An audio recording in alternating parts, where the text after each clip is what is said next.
प्राचीन समय की बात है। एक नगर में एक राजा और रानी रहते थे। उनके राज्य में धन धान्य की कोई कमी नहीं थी। प्रजा सुखी थी और महल में हर प्रकार का वैभव था। एक दिन महल की दासी ने रानी से कहा, महारानी, आज से दशा माता का व्रत शुरू हो रहा है। जो स्त्री ये व्रत श्रद्धा से करती है, उसके घर में सुख समृद्धि बनी रहती है और परिवार की दशा कभी खराब नहीं होती। रानी ये सुनकर हंस पड़ी और बोली, हमारे पास तो पहले ही बहुत धन और वैभव है, हमें किसी व्रत की क्या जरूरत। लेकिन उसी राज्य में एक गरीब स्त्री रहती थी। उसने श्रद्धा से दशा माता का व्रत रखा। वो रोज सुबह स्नान करके माता की पूजा करती, धागा बांधती और कथा सुनती। धीरे धीरे दशा माता की कृपा से उस गरीब स्त्री के घर में सुख आने लगा।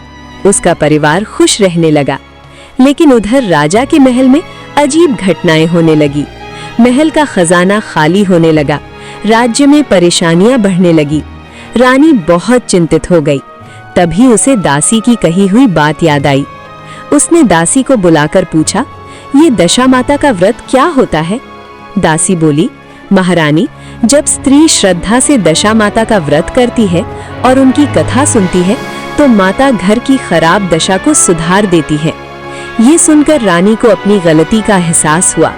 अगले वर्ष फाल्गुन के महीने में रानी ने पूरे श्रद्धा भाव से दशा माता का व्रत रखा। उन्होंने विधि विधान से पूजा की, धागा बांधा और कथा सुनी। रानी की सच्ची भक्ति देखकर दशा माता प्रसन्न हो गई।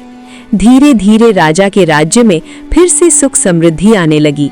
खजाना भरने लगा और प्रजा फिर से खुश रहने लगी। तब से ये माना जाता है कि जो स्त्री श्रद्धा से दशा माता का व्रत करती है और कथा सुनती है, उसके घर की बिगड़ी हुई दशा भी सुधर जाती है।